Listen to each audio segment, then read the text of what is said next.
Hindu marriage ആക്ടിലെ 5, 6, 7 എന്നീ വകുപ്പുകൾ കീഴിലാണ് ഈ നിയമവുമായി ബന്ധപ്പെട്ട വിവാഹങ്ങൾ എങ്ങനെ നടത്തണമെന്ന് പറഞ്ഞിട്ടുള്ളത്. ഈ നിയമത്തിന് കീഴിൽ വരുന്ന വിവാഹത്തിലെ സ്ത്രീയും പുരുഷനും ഇന്ത്യൻ വംശജരായ ഹിന്ദു മതവിശ്വാസികളോ അല്ലെങ്കിൽ മുൻപ് പറഞ്ഞ ഏതെങ്കിലും മതത്തിലെ വിശ്വാസികളോ ആയിരിക്കണം. അതുപോലെ വിവാഹ സമയത്ത് സ്ത്രീക്ക് 18 വയസ്സും പുരുഷന് 21 വയസ്സും തികഞ്ഞിരിക്കണം. അതുപോലെ ഇരുവരുടെയും ബോധപൂർവമുള്ള സമ്മതവും ഈ നിയമത്തിന് കീഴിൽ വളരെ പ്രാധാന്യം അർഹിക്കുന്നുണ്ട്.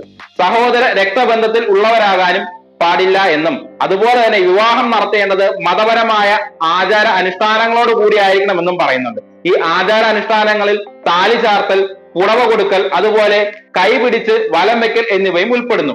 മേൽപ്പറഞ്ഞ ഏതെങ്കിലും ഒരു കണ്ടീഷനെങ്കിലും തെറ്റിച്ചുകൊണ്ട് നടത്തുന്ന വിവാഹങ്ങൾ ഈ ഹിന്ദു മാരേജ് ആക്ടിന് കീഴിൽ നിയമപരമല്ല എന്നും പറയുന്നുണ്ട്. വിവാഹം കഴിഞ്ഞ് രജിസ്റ്റർ ചെയ്യണം എന്നുമുള്ളതും ഈ നിയമത്തിന് കീഴിൽ വരുന്ന മറ്റൊരു വകുപ്പാണ്.